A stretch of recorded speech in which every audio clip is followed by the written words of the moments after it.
தென்காசியில் அரசு விழாவுக்கு ஆரம்ப சுகாதார நிலைய மருத்துவர்களிடம் 10,000 ரூபாய் கட்டாய வசூல் செய்வதாக மருத்துவர் ஒருவர் பேசிய ஆடியோ வெளியான நிலையில் விரிவான விசாரணைக்கு பொது சுகாதாரத்துறை உத்தரவிட்டுள்ளது.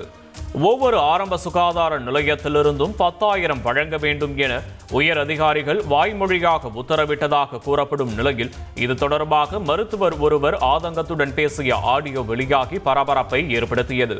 இந்நிலையில் இந்த விவகாரம் தொடர்பாக நோய் தடுப்புத்துறை இணை இயக்குநர் தலைமையில் விசாரணை மேற்கொள்ள பொது சுகாதாரத்துறை இயக்குநர் உத்தரவிட்டுள்ளார்.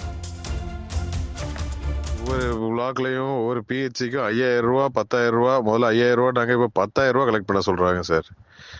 புது மெடிக்கல் ஆஃபீஸர்கிட்ட போய் என்ன சார் நம்ம கலெக்ட் பண்ண முடியும்? டிடி ஆஃபீஸ்லேருந்து கேட்டால் புதுசாக போஸ்டிங் போட்டிருக்காங்கல்ல, அவங்ககிட்ட இருந்து கேளுங்க, அதுக்கு கேளுங்க, இதுக்கு கேளுங்கன்னாங்க. நான் என்ன சார் பண்ணேன்? ஏற்கனவே இருக்கவங்க எல்லாம் 5 பைசா தர மாட்டாங்க.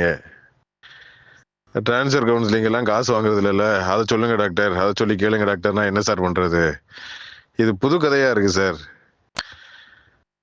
ஏன் வேலை பார்க்குறோன்றது கீழே போய் எப்படி சார் விஹெச்என்எல்லாம் என்ன சார் கேட்க முடியும்? சொல்லுங்க பார்ப்போம். அன்னைக்கு எல்லா மக்களும் அன்னைக்கு நம்ம கோயிலுக்கு இதுக்கெல்லாம் போவோம், நம்ம குலதெய்வம் கோயிலுக்கு போகணும். எனக்கும் போக வேண்டியது இருக்கு. எங்க போக சொல்லுங்க பார்ப்போம். எல்லாத்தையும் ஒரு பிளாக்ல இருந்து 100 பேரையும் வர சொல்லு அப்படின்னு கட்டாய போட்டாங்கன்னா என்ன செய்ய முடியும்?